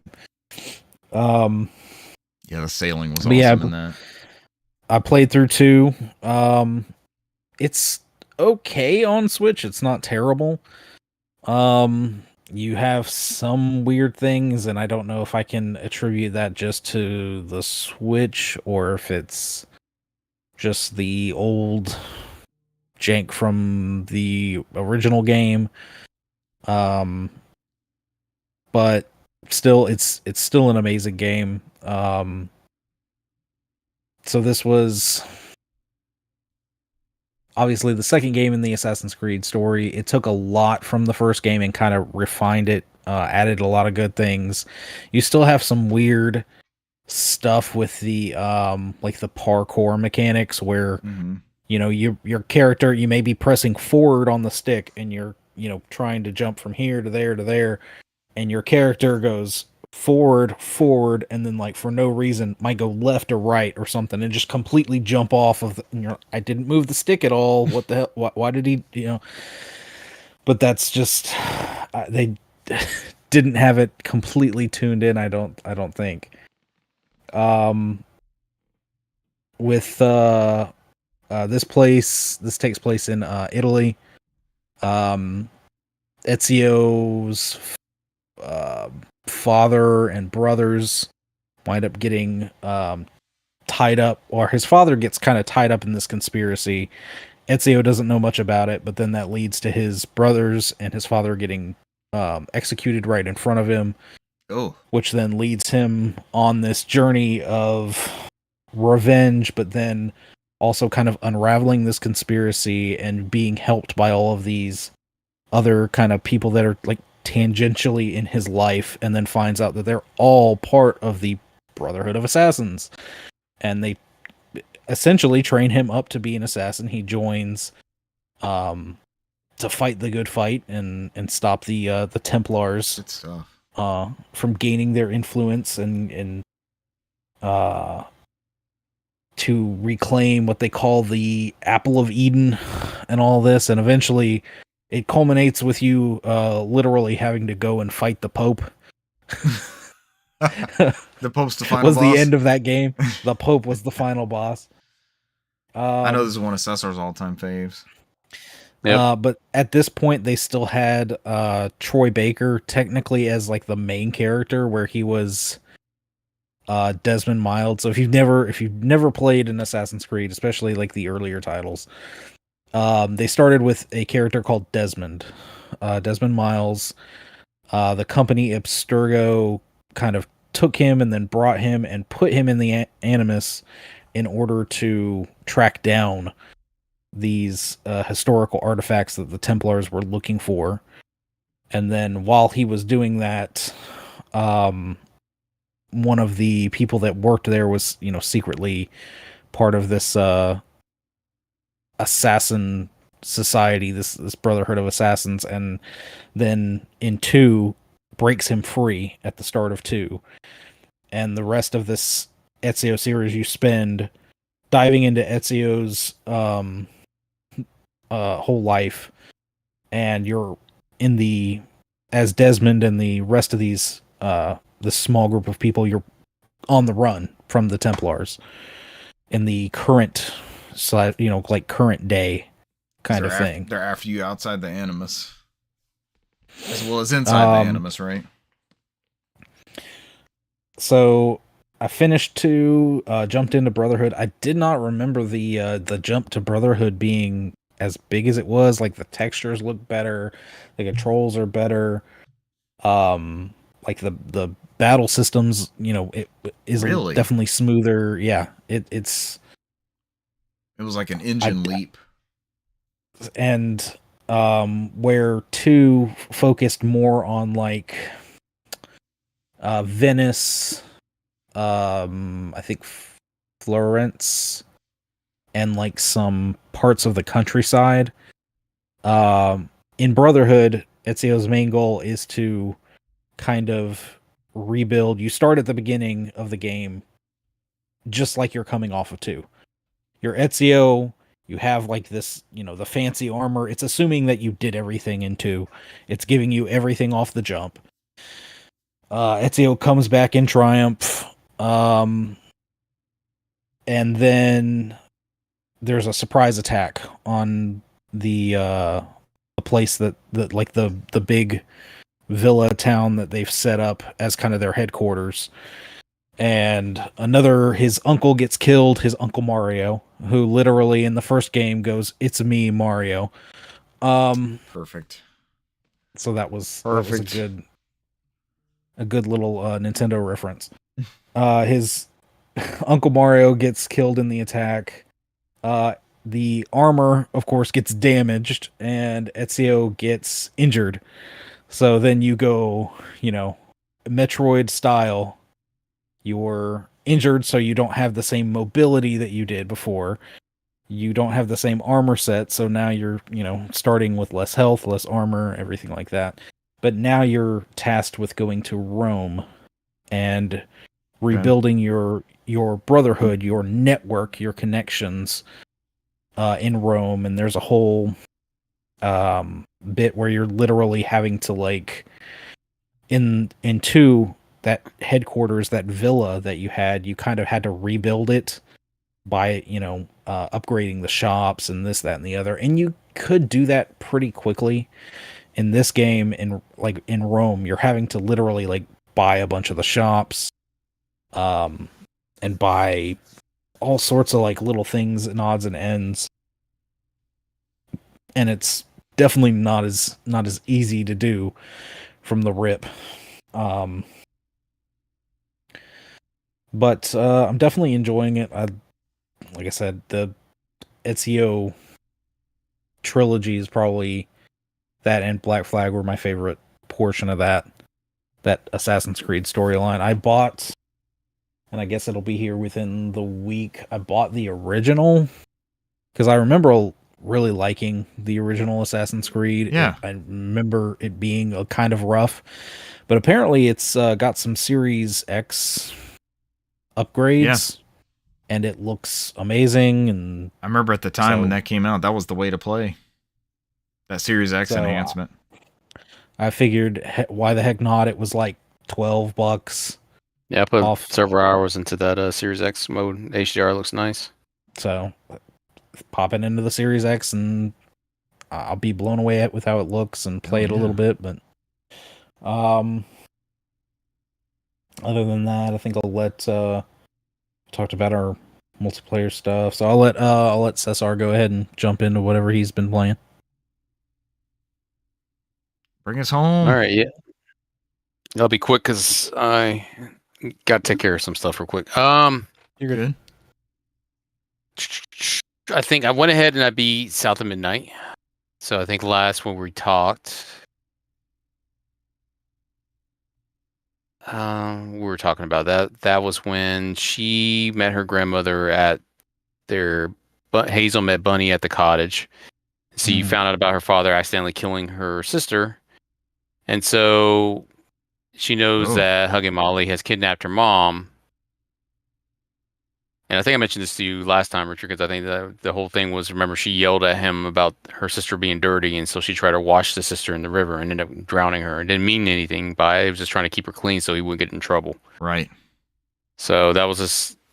Bunny was kind of distraught about it, and then she kind of runs into Hazel, gives her some clothes,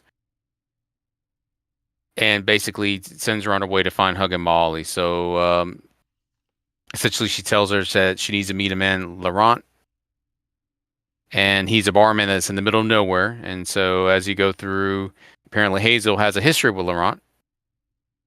Apparently Laurent used to date Hazel's mother. So, and they, for whatever reason, broke up. Lore. Yeah, they broke up when they were younger, and I think it's because of his temper. So when she goes to Laurent and asks him, all right, I need your help to find Hug and Molly because my mother is in trouble, he kind of loses it. So he's kind of like a Incredible Hulk style. He turns into like a giant owl, almost like the Clockwork Owl from Sly Cooper. Sly Cooper. Yeah. So, and then he flies away. And so Hazel has to go through and kind of like heal his trauma. So she does the bottle and everything. And she goes through and finds out that he's actually been alive since the late 1800s. So he's been cursed with this ability to turn to an owl, but he never ages. And so he goes to this whole bit where he was raised on a kind of like a work area where you have a bunch of workers. I don't have the name for it, and you can probably throw it in there if you figure it out. Where they have a bunch of workers who, they have the owner who has a factory, and then the workers live on the land. But like sharecroppers? Yeah, kind of like that, where they kind of like you're stuck in that system basically, where it's like they pay you just enough to survive, right? And just to eat food. You're not a slave. You're not owned by them, but you're locked in that pretty much. Yeah, it's like impossible for you to go out and find anywhere. Yeah, that's sharecroppers. Money elsewhere. Yeah.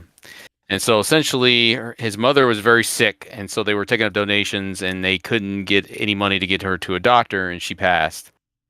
And so he kind of took it out on the environment and went up whatsoever. I guess his dad found out that what happened to his mom, and he was crying. So his dad went and talked to the owner, and the owner ends up shooting him because he was panicking because he thought he was going to hurt him. And so essentially he watched both his parents get killed. And so he just kind of like went into the woods and he just changed it to this, it's like a rogu or something like that. That's what they call it, a rogu. It's like a giant owl. A rogu. Okay. So Hazel goes through there and kind of heals his pain. And so he ends up flying Hazel over to the next area of the game, which is Hugging Molly's area, where you kind of like get this new mechanic where you kind of like to make these spider webs and you kind of like float on the wind and fly through. And so you slowly go up the mountain and you end up seeing like where Hug and Molly is, and then Hazel's very aggressive with Hug and Molly because she was under the impression that she has her mother and she's in danger. She's been the baddie this whole time, right? When you've been telling us about this. Correct. Yeah. And so as she goes through, and it's not everything is what it seems. So as Hazel goes through the cave, she starts seeing these kids, and she sees like these images of her mother on the wall. And it turns out that her mother was, like I said, a social worker, so she can't save all the kids. So what she was doing is Hug and Molly is actually raising all these kids. So Lacey, her mother, was bringing the kids to her, and they were providing a place for her to live and for safety. That's why Hug and Molly was always kidnapping kids, because it was raising them. Because they were coming from bad homes, like an orphanage, and they never wanted to go back home. Like you always see the letter from the kids, like I don't want to go back home; it's worse. And so as you go through, you end up getting into this. You see that Hug and Molly has Lacey, which is Hazel's mother, in this cocoon, and she's healing her. Basically, she got hurt when the house flooded down the river, but Hazel wasn't thinking clearly, so she ends up attacking Hug and Molly and ends up beating her. And then Bunny comes through and cuts out Hug and Molly's heart. That's Hazel's grandmother, and she needs the heart to bring back Cherie, which is her aunt, the one that died as a child, because it was buried over on their property for so many years. And like I said, Hazel went through and could hear the crying, and she actually put the baby to rest and actually helped it pass, because it's been sitting there for like 50 years in like agony. Because she took the baby and put it in the tree, and the tree was keeping it alive, and she was Bunny was searching for the Hug and Molly's heart because that's what she believed she needed. And so you find out that Bunny is like what they call they call her a false stitcher. So she's not actually one of her. She stole the abilities, and she's not a chosen one. So And as you go through it,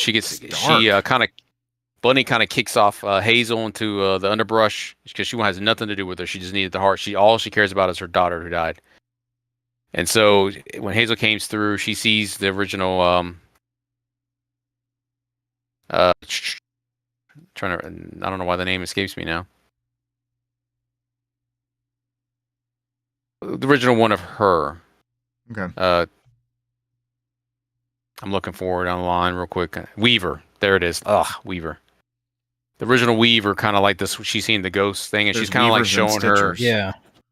Yeah. False Stitcher is not a Weaver. She's somebody who took the technology, it took the ways of the Weaver, and is doing it for bad reasons. So she sees the original Weaver, and she kind of shows her like more of and involved in how to use her powers, because like she's the only one that showed up in the last 50 years, a true Weaver. And so as she goes through, you get another story bit where this mother was working like another similar, like a indentured servitude type of thing, where she's working on a houseboat, a gambling boat, where the family lived there. It's kind of like you're stuck. You know what I mean? They pay you enough and you can't get out. And so she wanted to get out, so she jumps off the boat with her kid, and she ends up losing the kid in the river. The river, like there's a flower that saves the baby, and this baby like morphs into like this big monster type thing, and then the mother turns into like this mermaid that's just scouring the swamps, like looking for her child for like the last 50 years, and just tears everything up.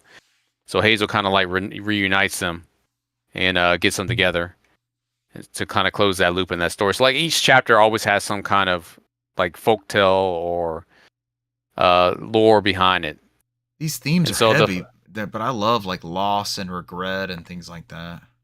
Yeah, a lot of this is very southern, like folk tales. So especially in the Louisiana area, that's why the game is based on there. So I mentioned the My Perfect Console, I feel like almost weekly at this point, but Simon had the creative director from this game on, and they shared their 5 games that they would put on the console, and they were talking about the development of this, like the team visiting there, and like how this idea for this game was greenlit out of the other ideas they had, and trips they took to Louisiana to make sure like the heart and soul of the game was true to what things are like in the Deep South, and some of these folklores and things like that. And it kind of sounded, the way they were talking about it, almost the demons in Demon Slayer, they became bad, they're eating humans and stuff, but like they were all tortured at some point, either by like a family member or like dad's expectations. There's just always some backstory to the demon. It kind of sounds like what these creatures are like. I mean, they're all pushed. You get a choice, and everybody's pushed to a choice. So, and not all the choices are good, like we always see in movies and media and books and stuff like that. Sometimes there's a lot of gray area. Not everything's black and white. So, outside of that, she found Lacey, and she was trying to get back to her. So she found out that she had a not flashback, like kind of premonition that Kushma has got Hazel's mother, and she has to travel to the land of it's kind of like the land of the dead, the dreams. It's like dreams and nightmares. And like Rue is like some kind of guy that rules over Kushma. So basically she has to cross on this boat and pay the toll and go over to this world. Like it's all these dreams, and they're pulling all these souls from people who like nonstop winning beauty pageants. They just want that one good feeling in their life and then just relive it. They just can't let go of it. And so they're trapped in this world where they just keep reliving it. And it feeds this this dream-eating monster called Kushma. So Kushma's got her mother, and so basically she goes through this whole ordeal where she kind of like works through her past and kind of overcomes it, and accepts she's a weaver, and exactly what happened to her mother and type situation.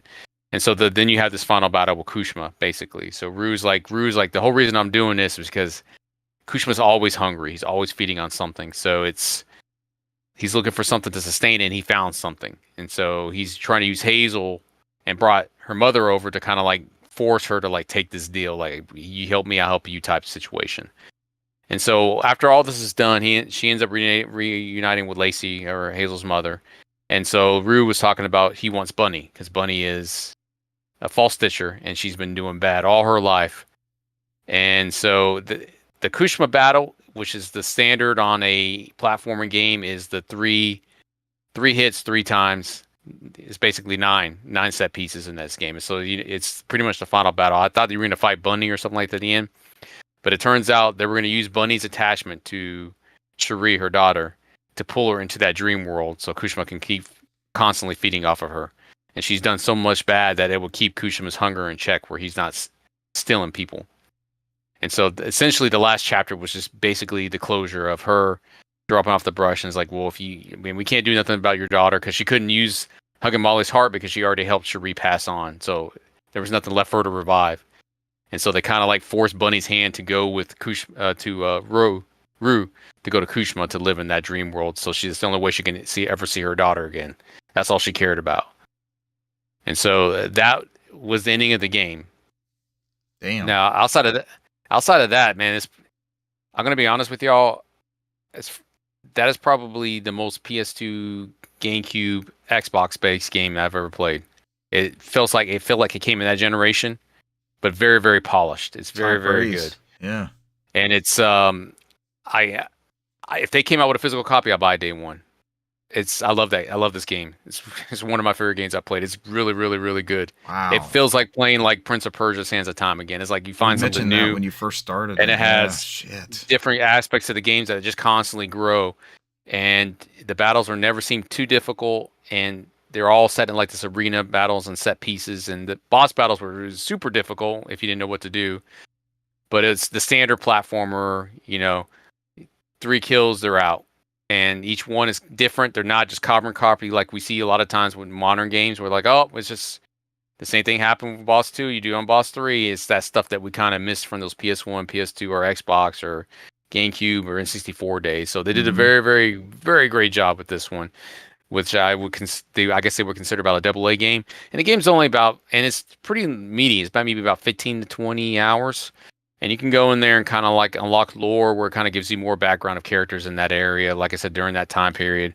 And it's beautifully recreated in like the New Orleans South. I mean, everybody has accents, everybody is super relatable into that area. So, or that ecosystem where they live. So, especially with everything that's going on within the last 100 years.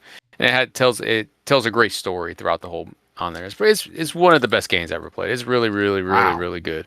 Wow. I enjoyed it a lot. And I'd never felt like I had to rush through it to beat it like some of these games I got to do now because like, oh, this game's going to get boring or I'm not feeling it anymore. Let me just finish it so I can be done with it and I don't have it sitting on the shelf that I never get to it. I literally put an hour or two in there every so often and I enjoyed every minute of it and I always wanted to come back to it and had a great time. Damn. So, and there is highly no physical recommend copy of this. I would, if Limited Run did one, I would buy one. That's something I would put on my shelf. I mean, I wouldn't have a digital copy. That one's something they came out with a complete copy. I'll put that on my shelf. Hell yeah. You've been, you mentioned before you were playing like Play Anywhere. Did you bounce around a bunch of, you said like 2 hours here, 2 hours there. Did you play it on a bunch of I did some on the ROG. It doesn't look as good on the ROG, but it plays well. Okay. But I've done it on PC and I've done it on Xbox, I think, because Play Anywhere is going to be that's the biggest get right now on Xbox, right? Because they're kind of shying away from physical copies. Mm-hmm. They're doing more open platforms where they're mostly digital. They're moving games amongst multiple platforms. And Play Anywhere is kind of like you're like, all right, I can't get it physical, but if I had to buy a digital copy, I'll get the Play Anywhere one because I can play it on multiple things. And then my save carries. And it's just simple. It's just you loads right in. There's nothing you have to do.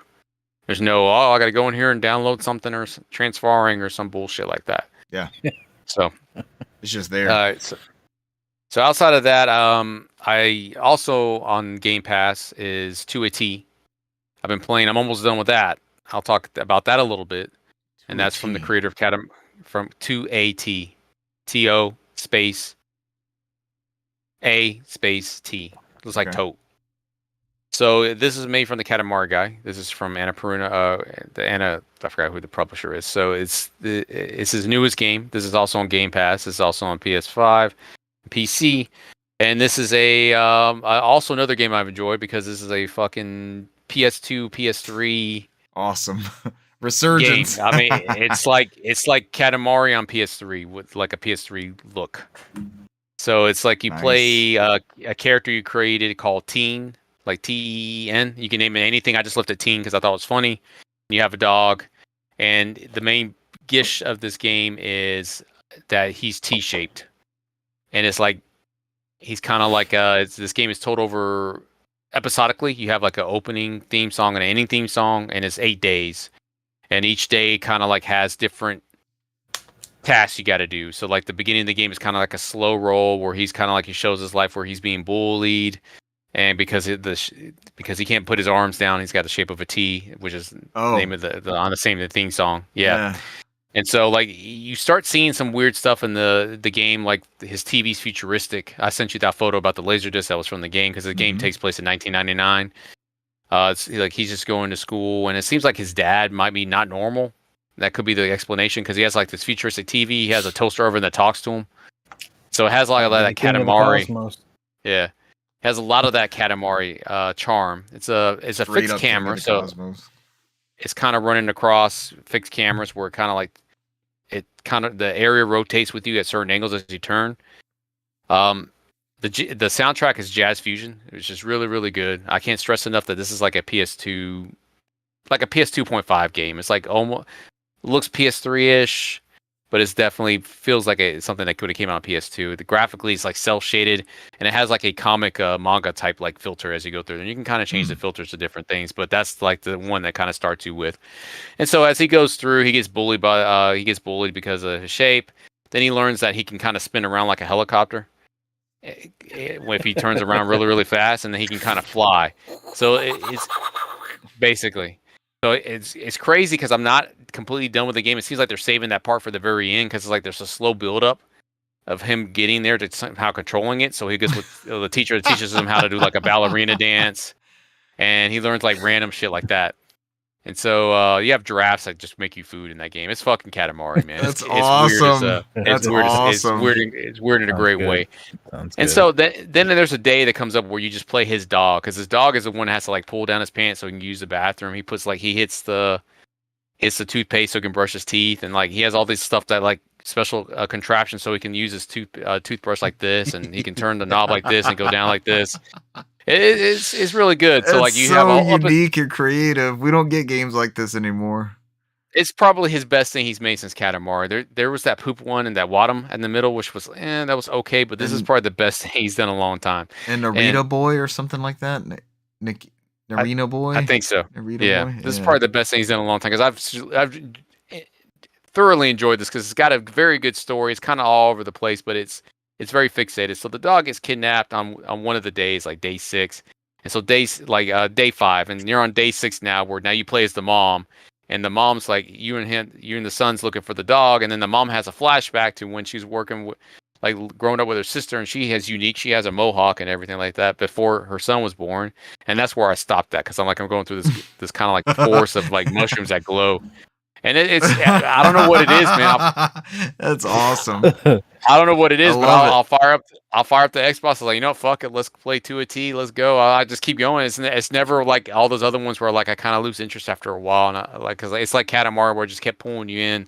It's just wacky, crazy, but the story keeps getting in there because he like makes friends with the bullies because he saves one of the girls because of this big huge propeller flies and destroys the school. And he goes and just flies and saves her, and it's like, and then they all love him after that. So it's like, it's good, man. I don't know what it is, but I've had a lot of fun with it. I'm gonna finish it off because I think I'm almost done. I got like 2 more days, but I'm not rushing it. I casually go in there and play like a couple of hours, so here and there. So I think it's maybe about 8 hours in. So it's probably about like another short game, but probably about 10 to 12 hours. It doesn't take too much time. So perfect. But that's the right amount of time for a game.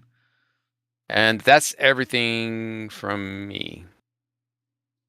Game Pass. We've mentioned it the past couple weeks. I feel like Game Pass is firing on all cylinders. There will inevitably be an ebb.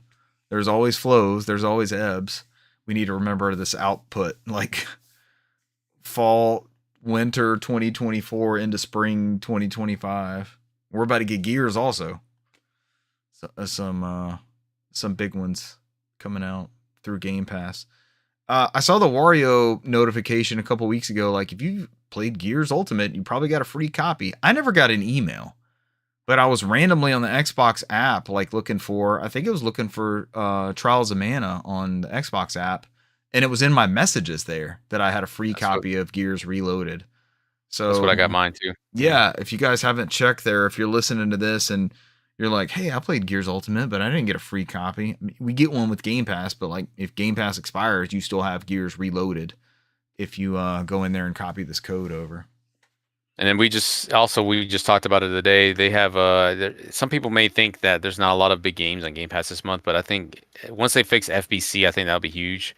Crash Bandicoot 4, if nobody's played that before, that's also huge. And I think the biggest one right now is the biggest one right now is like something that me and Richard would probably like once they patch out a lot of the cheating is a Rematch, which is a great soccer sim.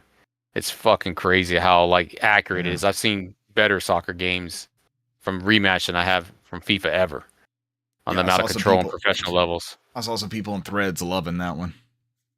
They said it was a little rough right now, but it's solid. They'll patch out those weird jank stuff that people were taking advantage of to score goals, but it plays like Sifu. You know, they're the creators for Sifu, so it has that same mechanic system. So they took that engine and applied it to soccer, and it plays very, very well. Your South of Midnight is from the We Happy Few studio. I didn't put that together until I was listening to that podcast interview. Yeah. I didn't know that was that studio. Yeah. So he shed a lot. I think you'll really like this. I love this show. I talk about it all the time, but I really love this episode. I think you'll dig this episode. But he goes into the discussion of like the Microsoft acquisition of Compulsion, and they're like a limited partner. So they're part of Microsoft and they're part of Game Pass, and they're like, they got the financial freedom and stability to make the stuff that they want to make out of that deal, essentially. But he said, like, we don't have .microsoft.com addresses. He said, we're still all Compulsion Games, and we're under that umbrella, but it's like it's a limited partnership or something like that. So they're not directly, it's not like what it sounds like, you know, the Coalition or the new Halo studio. Like, it's not that direct.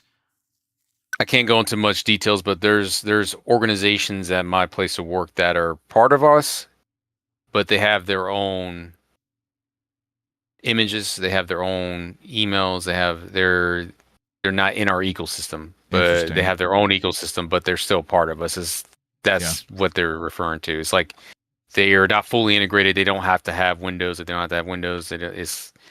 They bought, I guess, whatever deal they worked on there is there's some level of independence they have on there that they have, and that they're Microsoft owned, but they're entitled to certain levels of independence. Because I think that's why their games are a little bit. That's why it took, I think, what was that game the first game they made that came on PlayStation before they made We Happy Few? He just talked about it. I just heard this whole interview. It felt like it was like Control or something. It was something similar to what was already out there. I can't remember what it was. But it's like got a one-word name like that, if I remember right. Yeah. Contrast. Yeah, it's just like Control. That took forever to come to Game Pass, because remember they acquired them and it didn't come to Game Pass maybe till like 2 years ago. They've owned the studio for years. I guess whatever contracts they had finally cleared through. So, but he has. I know you love those Dishonored games. The creative director has Arcane Studio. I love Arcane blood Studio running through him. That's where he came from. I love Arcane Studio. I love Arcane Studio. Yeah. They were working on. He also talks about Half-Life 2 Episode 4. That's what they were working on at what that part of Arcane was before the plug got pulled. And they Portal makes spoilers for his Perfect Console. Portal makes his Perfect Console, and he talks about playing some pre-release builds of Portal back in the day for Valve when they were under the Valve umbrella. So that was a really good show. I love that episode. I like the inside baseball of acquisitions and studio creative rights and things like that. It's always, and like, not NDA stuff specifically, but like things that get cut, like we never see the light of, we never see them come out or anything. And I like hearing those stories too. All right. Is that it for us? Ladies and gentlemen, thank you for joining us this week, and we will catch you next week. Bye. See you. Adios.